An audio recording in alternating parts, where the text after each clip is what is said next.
Vetancast Séries, autoridades no assunto. Olá, seja bem-vindo a mais um Vetancast, dessa vez especial aqui no Exponential. E agora eu tenho o prazer de conversar com José Roberto Goulart, que é o CEO da Alibem. Ele acabou de fazer uma palestra aqui. Muito obrigada pelo aceite, obrigada pelas informações. Beto, se assim eu posso chamar. Claro, pode chamar. Mais conhecido como Beto, eu fui até Beto falar... da Alibem. Eu fui até falar o José. Aí me perguntaram, que José? Eu falei, o José Roberto Goulart. Ah, o Beto. É ele mesmo. O Beto da Alibem. Beto, então já contextualizando aqui a parte da tua palestra, você falou bastante do mercado de suínos, né? Sim. E aí você começou falando do exemplo de alpinista, né? Quem cresce sem consolidar arrisca a vida. Sim. Qual foi o momento mais difícil para a Alibem, pensando nisso? Ok. O primeiro prazer em estar aqui na entrevista depois da palestra, acho bem legal. Bom, a suinocultura ela passa sempre por muitos ciclos, né, de dificuldade. O principal, foi ali em 2012, 2011, né, que nós tivemos um período bem complicado, porque tem momentos que eu brinco assim, que os astros se alinham ou para o bem ou para o mal, né?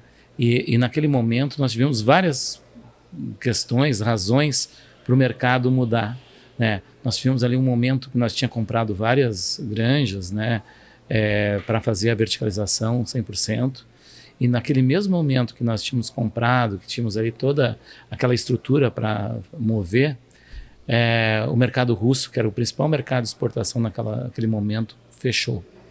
E combinado com isso, os custos de milho dobraram, assim, aumentaram 50%, o farelo de soja 100%, e o dólar caiu para um patamar ali na época 1,65, 1,75. Né? E você sabe, quando tem um cenário desse, o custo financeiro e aquelas entidades, os órgãos, as instituições financeiras que suprem a questão de recursos, elas também se retraem. Uhum. Então tu tem um momento que é uma combinação perfeita, uma tempestade perfeita para problema. Uhum. Né? E ali sim a gente sentiu muito o problema, né? O mercado, tu tem dificuldade para escoar a tua produção, tu tem dificuldade para captar recursos e tu tem um custo alto. Então ali nós tivemos ali o período que foi o mais difícil, mas graças a Deus, com toda a equipe, com todo o time, a gente conseguiu superar, e aquilo que as granjas trouxeram de problema na hora, de capital de giro e tudo, viraram uma baita solução para verticalização e ganhos futuros no nosso negócio. Muitos ganhos. Ai, que bom. E eu lembro que você estava até contando que a Alibem tem uma história que começou, na verdade, na avicultura, né? Sim, na verdade não. A verdade é que eu trabalhei 19 anos numa outra empresa de aves, uhum. E o seu Carlos, que é o nosso majoritário, né, o nosso grande, vamos dizer assim, protagonista, ele trabalhou muitos anos também nessa empresa de aves. E quando nós saímos de lá, aí sim que teve a fundação do Alibem. Então tem uma ligação muito grande nas aves, no frango, né? Mas hoje é suinocultura e bovinocultura. Perfeito, Beto. Aí já partindo para o tema de sanidade, você afirmou que a sanidade é o ativo mais valioso que uma agroindústria tem, né? O que a Alibem faz hoje para cumprir essas pautas e ter esse compromisso com biosseguridade? Eu tenho falado sempre que a sanidade, a biossegurança é o nosso grande passaporte para o mercado internacional. Então, tanto o país, né, quanto os estados, quanto as empresas são responsáveis por manter essa sanidade num alto padrão, um alto nível, nessa forma que nós temos hoje. Hoje eu te falo assim, nós temos uma lua de mel com a sanidade, né? Porque nós não temos PIRS, não temos aftosa, não temos a peste suína africana, não temos doenças que estão hoje em todos os continentes. Né? Tu tem na África, na América Central, na América do Norte, na Europa, na África, na Ásia, tem PIRS, tem PED, tem aftosa, e nós aqui estamos eu mostrei o mapa, né? Naquele quadro verde, o Brasil é uma ilha de sanidade no mundo. Então, o que a Alibem faz é o que também se prega pela BPA, que é a Associação Brasileira de Proteína Animal, e que é o que se prega nas entidades regionais, de trabalhar o produtor, de trabalhar a indústria, de trabalhar a conscientização de todos para ser responsáveis para manter esse status que a gente adquiriu. Né? Então, não ter visitas, né, sem ter todo o cuidado, a higienização dos caminhões, a higienização de fornecedores que chegam para trazer equipamentos ou terceiros que venham trabalhar, né, e a pressão em cima dos órgãos públicos para que mantenham o rigor nos aeroportos e portos. Então, tu trabalha internamente, trabalha na entidade estadual também para pregar isso para todas as empresas cumprirem esse tema e também trabalha a nível nacional. Então, é o patrimônio que nós temos hoje. Perfeito. E aí, já partindo para o tema de pessoas, você disse que acaba sofrendo com a mão de obra qualificada, né? Quais têm sido as soluções que a Libem encontra diante dessa dificuldade? Mão de obra tem sido um problema relatado por várias empresas no Brasil. Não é uma peculiaridade da Libem, mas a falta de mão de obra, principalmente os serviços de frigorífico e granjas, tem muita dificuldade de conseguir essas pessoas. Então, o que a gente tem trabalhado bastante, isso tem sido uma rotina para nós, primeiro é tentar automatizar e melhorar essas áreas com algum tipo de tecnologia, né? Segundo, é tentar manter as pessoas que a gente consegue contratar.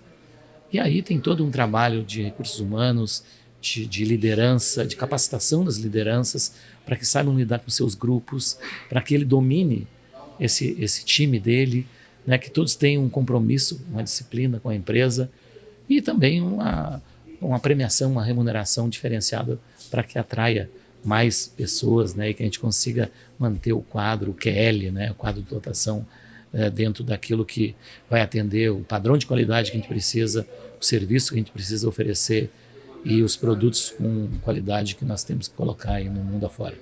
Perfeito, então realmente é investir na parte de recursos humanos para diminuir esse turnover, né? E aí eu queria entrar nessa parte. A tecnologia também tem ajudado? A tecnologia, a automação de serviços, esteiras, equipamentos. Claro que muitos frigoríficos têm uma condição difícil de se instalar alguma coisa mais moderna, né? Pelo ser antigo, mas a solução passa por aí. É tecnologia, automação e trabalhar recursos humanos, trabalhar as lideranças, trabalhar o quadro, as equipes, os times. Perfeito. E aqui já partindo para a última pergunta, Beto, para o dono de frigorífico que escuta e vai estar interessado, porque afinal de contas é o porta-voz da Libem que está falando aqui, é melhor ser grande ou ser especialista em nichos de carne premium? Olha, nos últimos anos a gente aprendeu que não é ser grande, né? A gente tem que crescer com responsabilidade, com segurança financeira. Para nós hoje, disciplina financeira é o primeiro ponto, né? Ter um caixa forte, porque tu tendo recursos, tu vai passar as dificuldades com mais tranquilidade. E no dia a dia tu compra melhor, tu vende melhor, né? Tu tem captação de recursos a uma taxa de juro menor, porque o teu risco é mais baixo. Então o trabalho que se faz hoje é muito em cima de disciplina financeira, né? E para não ter dor de cabeça. Vamos crescer com taxa de juros adequado, captação de recurso adequado, de longo prazo, e também crescer sabendo onde tu vai colocar o produto. Não adianta crescer por crescer. Crescer e depois não saber onde tu vai vender, ou se tu vai direcionar para produtos processados, se vai fazer produtos para exportação. Também tem uma máxima assim, os mercados têm que puxar.